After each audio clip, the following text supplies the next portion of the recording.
All right, here we are. Welcome to some Detroit sports talk here on the fifth chapter presented by CashToBitcoin.com. That's Adrian Myers. I'm Dennis Fithian. We're ready to go on this, I don't know, snowy Tuesday night. Is that what you're going to call it, Adrian? Snowy, slushy, not so fun outside weather today. Typical Michigan weather in December. So we happen to get snow after Christmas, but you know how it goes. Yeah, it's tricky out there because it could be a little bit slick, but it's such a small amount. Half of the people are like, "The hell with this! Let's stop it. Go, keep Yeah. going. Let's not ease off," which creates a little bit of hassle out there, especially during rush hour. But you're right. We're used to it. It's Michigan, right? Oh yeah. We have Pete Finelli. He's here, our intern out at Penn State. He's ready to shed that label in the new year, and we'll see what we can do about that. We do have 5 chapters for you that we're going to talk about here in Detroit sports. We've already assembled them backstage, and we'll tell you about that book. We're going to get to some college football, and we will also start out with a little Lions in the first 2 chapters. And our chapters are brought to you by our title sponsor, and that is CashToBitcoin.com. Hey, you're thinking about it like me and like Adrian, how to get involved in cryptocurrency. I'm here to tell you how to do it. It's CashToBitcoin.com. That's how you get involved. There's lots to be excited about, like these college football playoffs that are coming up. And you should get pumped about the crypto world. And that's because CashToBitcoin.com, that's where they come in. They're one of the fastest and largest growing crypto ATMs in Michigan. They have hundreds of locations in Michigan and beyond.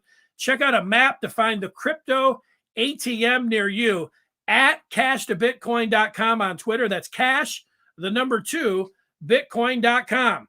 CashToBitcoin.com's ATMs and terminals offer safe and secure transactions. So get it going. Find an ATM and check it out. Now is the time, folks. Remember it and use it. That is CashToBitcoin.com. Dennis, how about this coaching job by Dan Campbell? Yeah, how about it? That's where we're going to start in chapter 1. I'm surprised, Adrian, that we've had people that I know, that I've had people in my life like, hey, you know what? I really believe in Dan Campbell. That's what I was told this week after watching the Lions, have the close shave with the Falcons. And then, of course, the week before against the Cardinals, that was the big shocker, the way they dominated Arizona really from front to back there. But, I thought now is a good time with 2 weeks remaining in the season here to ask you how much you believe in Lions head coach Dan Campbell. Well, I was as we talked about throughout the season. They got 2 wins right now. They almost beat the Atlanta Falcons, which I wouldn't have been mad at them, but I will give Dan Campbell credit because the biting off the kneecaps thing, we all looked at him kind of crazy. But for the fact is, I will give this man a ton of credit. The Lions have been in most of the games this season, surprisingly, besides the Bengals game. But they have fought. They have fought really hard. Beat the Arizona team. He is a great motivator. No doubt, I will give him a 10 out of 10 for that one. Pushing these guys who I believe most of these guys only be on the roster next year because it's going to be a complete overhaul. But for that fact, he gets the credit. But where I do give him the knock is the fact that he needs to not ever be a play caller again. That's the one knock we've all talked about this year. Basically, in a sense, fired Anthony Lynn after he took over play calling duties. But I mean, it's one step forward, one step back. But I will give him. He's earned a little more time, at least another season for me. But we cannot next year have none of these egregious play calls, and hopefully he can find the right guy to be the play caller next season. I like your opinion because you're not too young of a guy, but you're not old enough to be tainted by the Lions' history. And even younger than you is Pete Finelli. And he's a good person to go to ask this question as well, because he's actually not a Lions fan. So he's not tainted at all by age or by proximity of being an actual Detroit Lions fan. So, Pete, how much do you believe from afar in Lions head coach Dan Campbell? Well, I think Adrian hit on a lot of key points there. And obviously, 2 wins is nothing to get too excited about. But they knew going into the season that it was going to be rough. They weren't going to really compete in a lot of these games. And, yeah, they've actually been close in some of the ones that they've lost in. I think the key thing for me with Dan Campbell is that the players respect him. And he really controls that locker room. And, you look at some of the guys who have been fired in their first year, like Urban Meyer. earlier a few weeks back, and the players had no respect for him. He was straight up terrible. That's an important thing, is at least the players respect him. They want to win for him. And, maybe he's not the play calling. Absolutely. He needs to be done with that.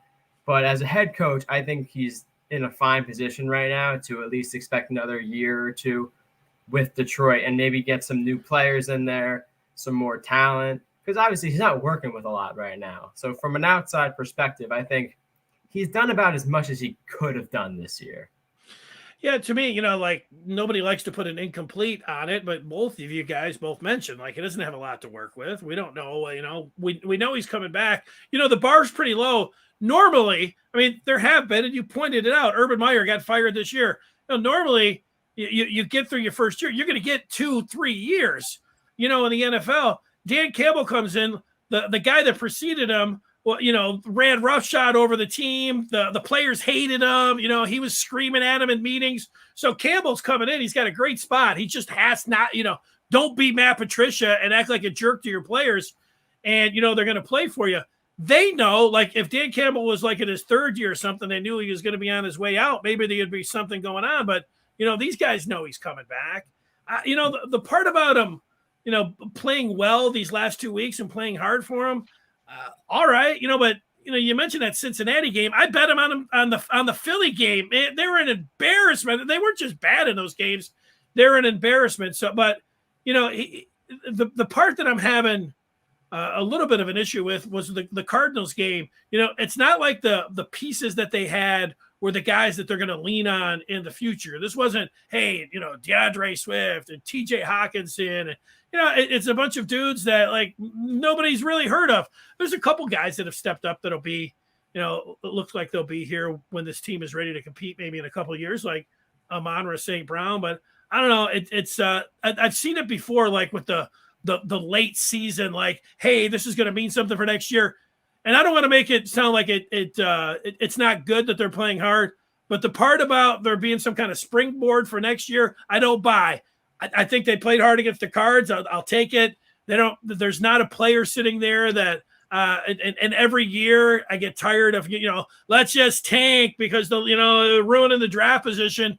That's what they've been doing for 20, 30 years. So that they went out there and beat the Cards, I think was actually a good thing. But the part that I'm stopping short of, Adrian, is that, this is going to be some kind of foundation that they're going to set for next year. Oh yeah, no, I would. The last take on that, I would definitely agree on that. In the NFL, I don't believe there's no such thing as momentum because there's such a roster overhaul and coaching changes and injuries, and now we got to deal with COVID as well. So I don't believe in that. It's just the thing is, it's all about building culture. So I'll give him a credit. He's trying to build a culture, but we need to get a winning attitude and winning players in here with a proven track record to elevate this franchise. Ooh, key that you talked about players, because coming up in chapter 2, we're going to talk about that. Before we do that, Beth weighing in on the feedback saying that the Lions have played hard for Campbell. They conceivably could have won maybe 3 or 4 more games. Campbell has made some boneheaded calls on the offense. I would not let him go this year, and I think he deserves another year. Yeah, all that being said about springboard and everything else, I do think he deserves another year. There's no reason to replace him. Especially considering there's not a whole lot you could replace him with. There's no great option out there that's like, oh, if we go out and sign this guy to a new head coaching job, we're going to go, 7-9 this next season. There's not a whole lot of options either. Well, Pete, let's be real. They'll be likely in the same spot next year. Sure. Oh, yeah. Are we talking about them winning 7 games next year? I know Beth talked about they could have won a couple of these games, but I'm not expecting them to be. I expect them to be a bottom 5 team next year. Well, that's what I'm saying. It's not like you're going to be able to go hire somebody and have 7 wins. He's as good as you're going to have right now. You might as well stick with the guy who you had this past season. Yeah, mine as well. I'm with you on that. All right, Adrian, take us into chapter 2. All right, fellas, we're heading into chapter 2. Now, we talked about Dan Campbell, but let's talk about the Lions' 3 biggest needs heading into this off season. And I'm going to let Pete, you go first. I think the most obvious one at this point is, the most important position on a team is the quarterback. Jared Goff is not a long-term solution. They knew that. I mean, maybe they didn't. They are Detroit after all, but he's not their guy. And there's no one in the draft that they could take with their first or second pick, whatever they end up getting. So, we talked about maybe getting a guy with their second first-round pick, maybe their second-round pick.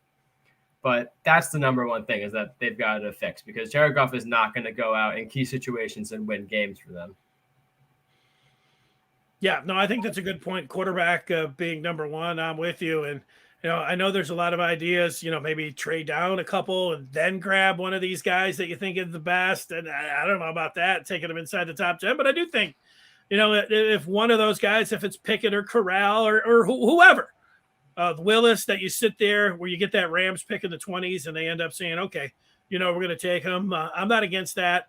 And I think number one on that list is quarterback. Number two, I went to linebacker and defensive end. You could go to a lot of different places, but, Adrian, I think number one, it's hard to get away from saying that, their biggest need isn't quarterback. I tossed and turned over this. The obvious choice is quarterback, but with the limited options like Pete talked about in the draft, and it's a bare quarterback market because there's no way they're in on Deshaun Watson or Aaron Rodgers. Does he decide to leave Green Bay? So that leaves maybe you go in the second round and get maybe a Carson Strong or a Desmond Ridder, but who knows between now and then, especially with the necessity of quarterback needs, teams always get desperate and draft them way higher than they're always projected. So I went a little off. I said wide receiver definitely. Amon-Ra St. Brown's proved to me that he's a viable receiver in this offense, but I would put him at a number 3. He could possibly play at a number 2 last year. Let's say maybe you go get a Drake London, from USC, or Jamison Williams from Alabama. You need a speedster outside. Jared Goff can throw the ball down the field too. And then I jumped to, like Dennis said, defensive lineman / secondary. Will Harris is terrible. Trey Flowers will be out of here. He'll probably be a cut, save him some money off the cap, things like that. I'm going to give Okudah one more year. I was going to say corner, but I kind of like what I've seen from the corner position from Aurarie and Melawanfu. I want to see what I get out of him next season because I think he's long, athletic, and can develop. And then if Okudah can stay healthy, then we'll see what happens. But this team needs a lot of help. So I think it can only go up from here. So we're really going to see what Brad Holmes can do in this draft and in this roster management situation. And that's the one guy who I feel like the pressure is on him because Dan Campbell has no control over what he decides to do with the roster. So we're going to see if he can work his magic and make this team better. Yeah, see, the tough thing with this is that there's so many positions that need to be filled. And I wanted to say wide receiver very badly, but I ended up not going with that because the leap that St. Brown has made these last few weeks has really been impressive. And I think if they go out in the offseason and maybe find a solid veteran to go along with him, then they can have a serviceable wide receiver core. And while I think it still needs to be, fixed, I think that there were things that need more that are more crucial right now. So besides quarterback, I went with secondary and D-line, who we think they're probably going to address with their first pick in the draft this year. But secondary, they need somebody who Jeff Okudah was supposed to be. Whether it's at cornerback or at safety, they need a leader back there. They need someone who's going to, create big plays and who's going to lead that defense. Could be the safety from Notre Dame in that first round if they drop back a little bit, if they get a win. I know his name. Yeah, Kyle Hamilton. His name is definitely being bandied about. Beth agrees with you guys, at least putting the wide receiver and corner on there. And we've talked about it a little bit. You've talked about it, Adrian, mentioned that some of these quarterbacks that could be on the move, some of the veterans. You didn't mention Russell Wilson, but here's Sideshow, the Puerto Rican prince, saying that he would love to see the Lions pursue Deshaun Watson this offseason. I'm sure Houston would lower the asking price. The thing about Watson is he has a trade veto, so maybe you make a run at it. Maybe he says, yeah, I want to go to Detroit. This is the thing where it's going to come down with Russell Wilson and Aaron Rodgers and Deshaun Watson. All these guys can dictate where they want to go, and then you have to cough up capital to get them. So I would like to have any of those guys, but the one thing we know for sure, the Packers are not trading Aaron Rodgers in the division. They're probably not trading him in the conference. So, he's going to Denver. He's going to the Raiders, like the things that we talked about in the offseason. Probably the same thing with Russell Wilson. I don't know. Is there any way that the Lions, it sounds good. Hey, the Lions only have to give up, 2 numbered ones, and then they get Deshaun Watson. Let's go. I think it's going to be more than that. Yeah, no, I think Houston's still going to be asking for 3 first-round picks for Deshaun Watson. Let the fact that he clears his legal situation. Right. Russell Wilson wants to go to a really big market, maybe a New Orleans, a New York Jets, a New Giants. I'm sorry. I think Sierra plays a factor in what he decides to do with his future. Aaron Rodgers is still up and down. I could see him with my Steelers or possibly Denver, because both, especially Denver's roster, because they're loaded with skilled players. So we'll see. Especially they don't want him in the AFC. I mean the NFC as it is anyway. So it's gonna be a lot to tell with that. So they're gonna be the first dominoes to fall. We do have some breaking news, and Paul on the feedback is letting us in on it here, and I see it is confirmed. John Madden, the legend, has died at 85 years old, and John Madden, people were talking about him an awful lot over the weekend because on Christmas Day they did a John Madden special, and then at 85 years old, I see Adam Schefter, I see TMZ, I see a number of people reporting it on about John Madden. Now, you guys, you don't remember John Madden maybe as a broadcaster, but the video game Madden, potentially you would know him from that, right? Mm-hmm. Absolutely. Yeah, well, I could just tell you, I don't remember John Madden as a coach of the Raiders back in the day, the silver and black, but as a broadcaster, I mean, he was when you got John Madden, I mean, he was number one, him and Pat Summerall. And Pat Summerall had this great voice, didn't say a whole lot, and John Madden had a lot to say. And man, he loved Brett Favre, he was it was John Madden number one when it came down to broadcasting the NFL games back in the day. And then him, he wouldn't fly. He always just said he used to take the Madden cruiser because he was scared to be up in the airs. But rest in peace, John Madden. I feel like saying bam whap, he was always into like that kind of stuff when he would talk. But a legend, and just on all of our minds over this weekend, rest in peace, John Madden. Rest in pease, John. All right, well, sorry, go ahead, Dan. Sorry, go ahead, Pete. No, I was just saying, no, that's crazy. Rest in peace, absolutely. All right, let's turn the page. We stay in, and thanks, Paul, for keeping us up to speed on that breaking news about Coach Madden, or the broadcaster Madden. We're getting to, it's the bowl season. It's bowl week here. We had a cancellation here tonight. You got Central Michigan moving in, trying to piece these things together. But that's going on. But all eyes are around here are on Friday in the semifinals, and that's where you have Alabama and Cincy. And then the big one, which is Michigan and Georgia. That line's come down a little bit. I don't know, Adrian, are you thinking that Michigan is going to win this game? You feel like they're in with a chance, or do you think it's going to be the dogs that are going to rule the day? Right now, as it sits right now, as I currently stand, it's a 50-50 split for me. It's basically a coin flip. This game, I believe, can go either way, for the simple fact that these teams are mirror images of each other. They both want to do the same thing, run the football, get some explosive plays here and there, play sound defense, both have elite playmakers on the defensive side of the football. I have Georgia probably having 7 or 8 guys who will be NFL draft picks in the NFL draft next year. Michigan has a few guys, as we all know, Dax Hill, Hutchinson, Ajabo. The list grows. But I think what it comes down to, 2 things, is Michigan's ability to stop Georgia's run, along with Brock Bowers against, I think Michigan will probably line him up against Daxton Hill. He was an All-American freshman, guys, a stud out of California.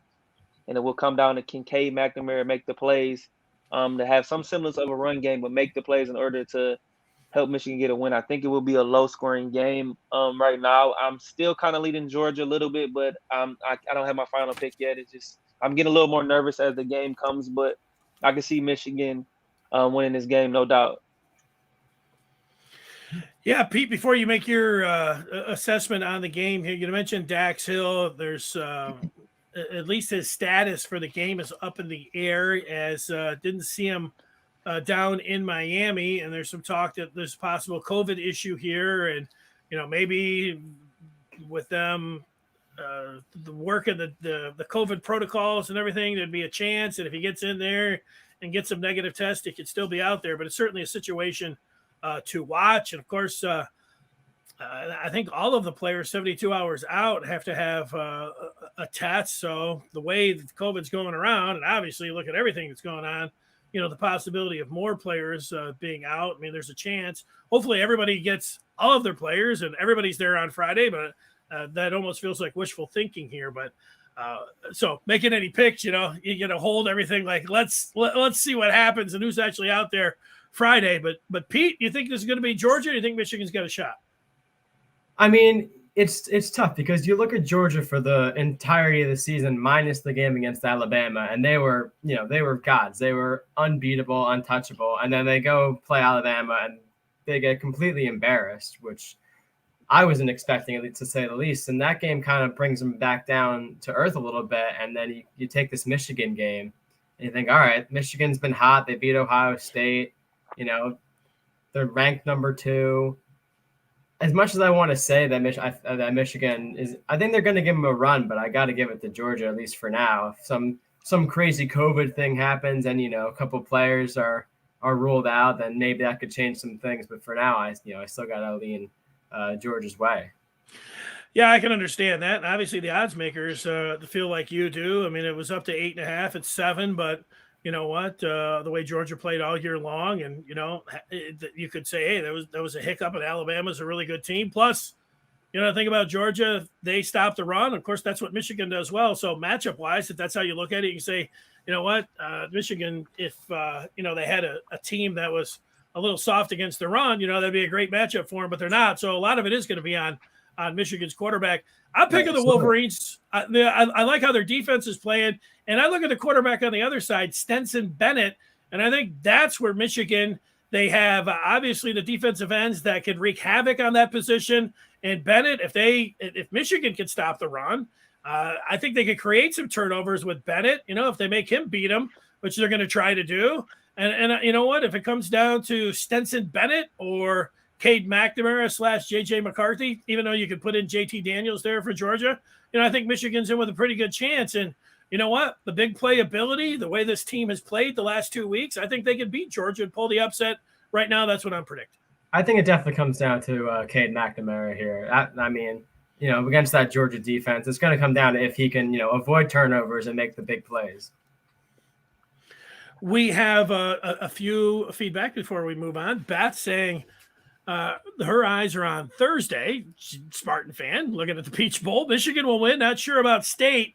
50-50 for me. It would help the State the Pickett's out. I think Pickett is the bigger loss for Pitt than Walker is for State. Well, I don't know. Michigan relies so much on their running. Michigan State does so much on their running game. Pickett, those are 2 gigantic losses, but I get it because it is the quarterback position. Sideshow asking if Michigan loses, is the season a failure? Absolutely not. No. I think if they went out there and they get routed, that's what I was going to say. Gonna be a tinge of disappointment. I think you go back and look at Michigan State losing 38-0 when they got there. That still haunts them, and people talk about it. Couldn't even score a point.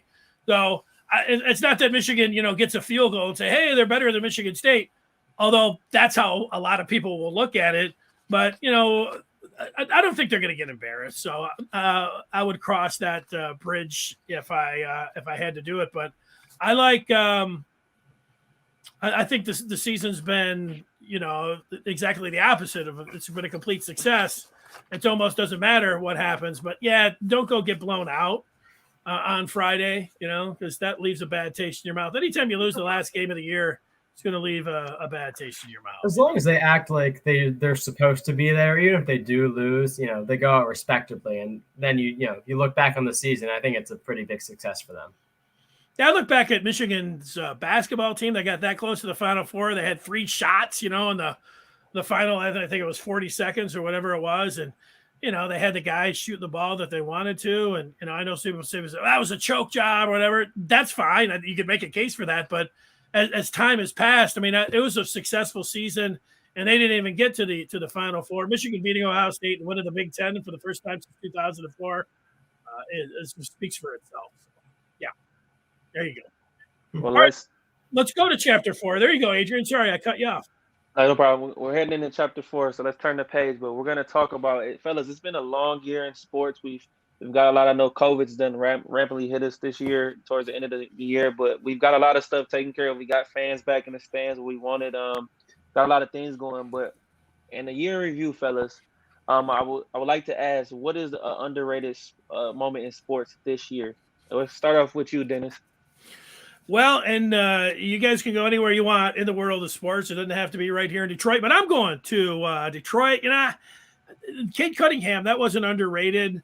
I almost went to the second round where Luka Garza was picked, and also Isaiah Livers is kind of a sneaky underrated. I really enjoyed the second round there for the Pistons. But I'm going back to college football, and I'm going to Michigan, and not the Ohio State game, but I'm going to go to the Michigan State game. And an underrated moment was in the fourth quarter. That game was tied at 30. And I remember sending a tweet out like, hey, can you just say, like, it was a great game. No matter what was going to happen up to that point, it was a great game. And, that's what I said. Now, Michigan lost, and it seemed like it was such a great game. But at the moment, it's one of those things where, man, there's so much going on. There's so many twists and turns in that game. Big lead for Michigan. Michigan State comes all the way back, gets the 2 8-pointers to tie it. And, here we are, 30-30. Michigan ultimately loses. But I thought an underrated moment was it was a great game. And when it was 30-30, being able to step back, even with, Michigan ultimately losing, saying, hey, that was a great game. It was a thrilling game, one of the best of the year. That's my underrated moment. Go ahead, Pete. I wouldn't say mine was exactly a moment, more of a player that I like to watch. Going to my Pittsburgh Steelers, it's Deontay Johnson this year, who, last year he had a huge thing with drop passes, and he could not hold on to the ball for his life. But this year he's been phenomenal. He's been catching everything, and he's been the one receiver on that team who can keep his damn mouth shut. So at least for him, I think he was a snub for the Pro Bowl. So not really quite a moment, but a player who I think was I think he's gotten credit, but I think he deserves a little bit more. Well, I love him. He was on my fantasy team. Absolutely. And I had him, and he's a great route runner. He made an outstanding catch where he went up and high pointed it like it almost flipped over backwards. You're right about those other receivers. I like Claypool coming out of Notre Dame, but I don't know. Sometimes you get in there, he's too big for his pants or whatever. This I don't know what he is, but it's a diva position. But yeah, man, Deontay Johnson, I'm with you on that. One of my favorites. Yeah, shout out to Deontay Pete too. He's cut the drops down to half. He's worked on it through the offseason. Came back a better player, the best route runner on this team. Absolutely. So I'll be looking forward as the Steelers can get a new quarterback. So I'll be ready when the Big Ben era is over. So we'll talk about that another day. But for me, I went Pete's route, Dennis. I went with more of a player. So I thought outside the box a little bit. I'm a baseball guy. We don't get to talk about it too much, but I'm going to go with the play of Shohei Ohtani, the two-way superstar from Japan for the Los Angeles Angels. This guy, man, like we talk about two-way players, and this guy did a phenomenal job pitching. And he went 9-2 this year with a 3.18 ERA and was just throwing straight gas. And also on the mound, just straight winning AL MVP. This guy almost hit 50 homers, high batting average, got on base. It was just a guy the Angels found, and they've done it successful. I know Mike Trout was hurt this year, but this is something I like to see, a guy succeed in being able to show the world that he has a lot of talent and very strong capabilities. Yeah, that's a great one. Nobody's ever done what he's doing. Not even Babe Ruth. I mean, he's better than Babe Ruth at pitching and hitting. So yeah, amazing Ohtani. I love him too. That is a great moment in sports for sure. I'm with you on that, which takes us to chapter 5. And it hasn't quite been a year. I think it was in March that you could start gambling here in the state of Michigan. And, Pete, I know you're not 21 yet, so I don't know what you'll have to tell me what the route is now that, that things are wide open. But, Adrian, we can gamble now. You take your phone out, you can start betting on the games tonight. How much have you played? How much has this changed sports for you? Go ahead, Adrian. For me, I guess I could even take it back farther, even like fantasy football, where it goes, you got to start kind of rooting for teams that you don't really like. If you draft a player, like say for instance, for me, example, I'm a big Dallas Cowboy hater, a New England Patriots hater. So it's hard for me to draft players like that on my fantasy team. As we all know, I'm a big Steelers fan, but sometimes you got to do what you got to do. So it plays a factor, but for me, I would say I'm not a huge betting guy, but I'll do it. It's more for me. It's in spurts. Like I have a best friend. He's a really big. He's a real big gambler. He'll call me every Sunday before the games come on. And he'll talk to me for an hour, and then he just loses his mind. So I would say maybe on a percent basis, maybe a 25% of the time I'll bet. So maybe every few weeks I'll bet, especially on the NFL. I do a lot of college football, and I do a little bit of NBA. Hockey, baseball are a little tougher, but I would say I'm a mediocre gambler because it's so much emotion, such a roller coaster that it makes you hate guys that you would never hate, and it makes you like guys that you thought you would never like. So it's like a love and a hate affair, Pete, and you'll see that as if you start to do it yourself. Oh no! See, I'm well aware. Obviously, I've been doing the fantasy for a few years now, which is obviously what you said. Some players some teams you hate. The one thing I've managed to do is I've never had to draft Ezekiel Elliott, which I love because I hate that man so much. But with the actual like sports betting and like DraftKings and whatnot, actually this year, maybe a few weeks in, my dad created an account on DraftKings. So it's I'm obviously not 21, but he obviously is. So it's his account, and I do it with him. So it's it's a team thing. He's the one of age, so he obviously runs it, does all that.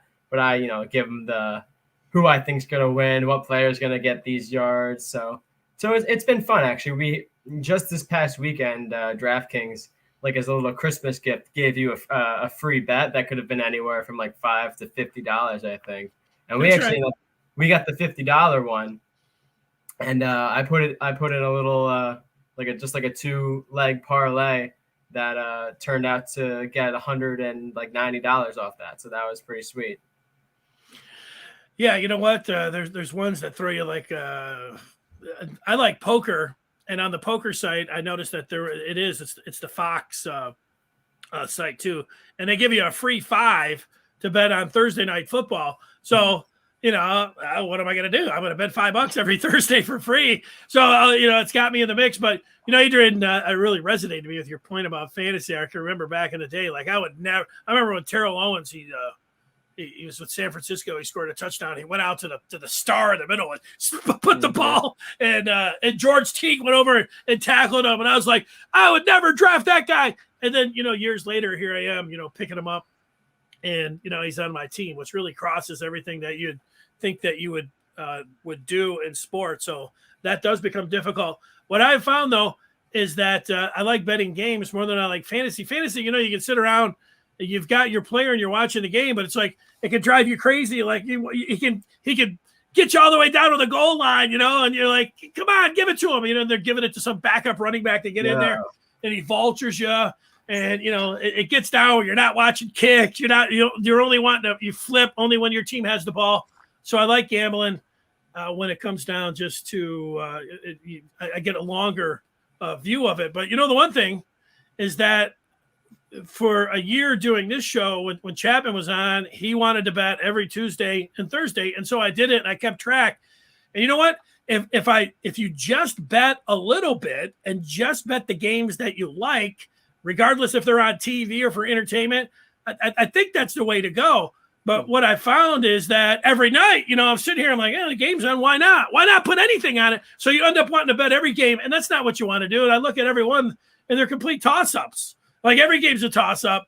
And I think that's where they get you, is because you know what? It's fun to be in the game. It's fun to have action. It's fun to have action on every game. So it's tough not to do that and just bet the games that you really like every week. I knew somebody a long time, 10, 20 years ago that used to tell me, it's like, he used to say the good bettors are the ones that can let a week or two during college football and pro football season pass because they're only betting the games that they really like.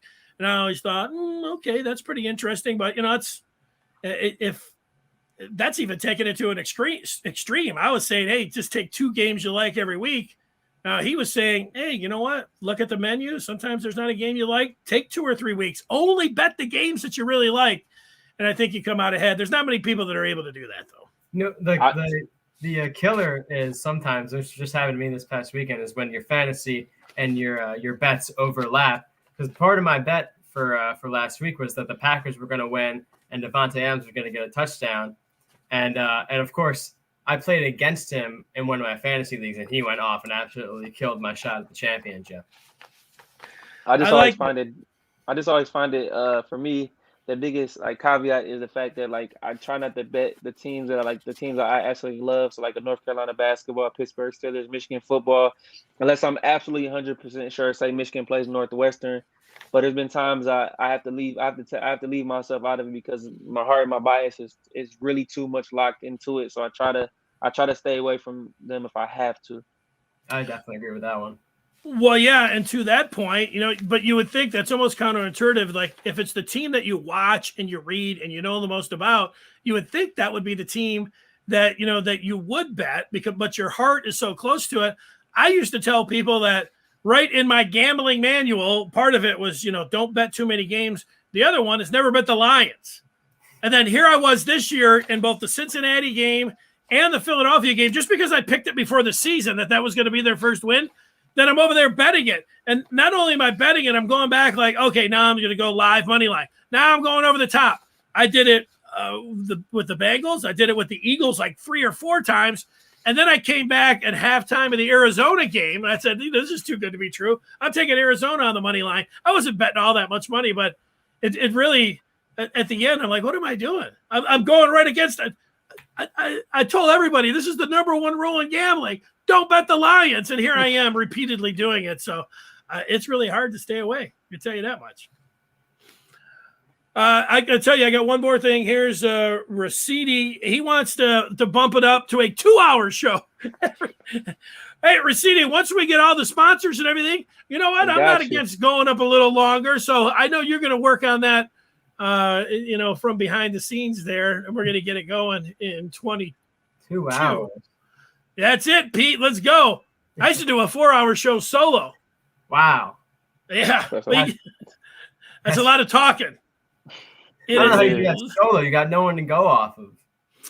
You learn to talk and you learn to tell a lot of stories. I don't know. It's not like I'm the cleanest speaker and everything, but you learn to repeat yourself a lot and you tell a lot of stories. And yeah, it can get bogged down. If you're not getting any calls, you sit there and talk 10 minutes by yourself and you're like, okay, this isn't any fun, man. It can take a little piece out of you. But I mentioned 22. That's next year. We will be with you on Thursday. Michigan State will be playing. It'll be on the eve of the Orange Bowl, and we'll look back at 2021. So it's going to be great. Pete, great job. Thanks to everybody coming into the feedback.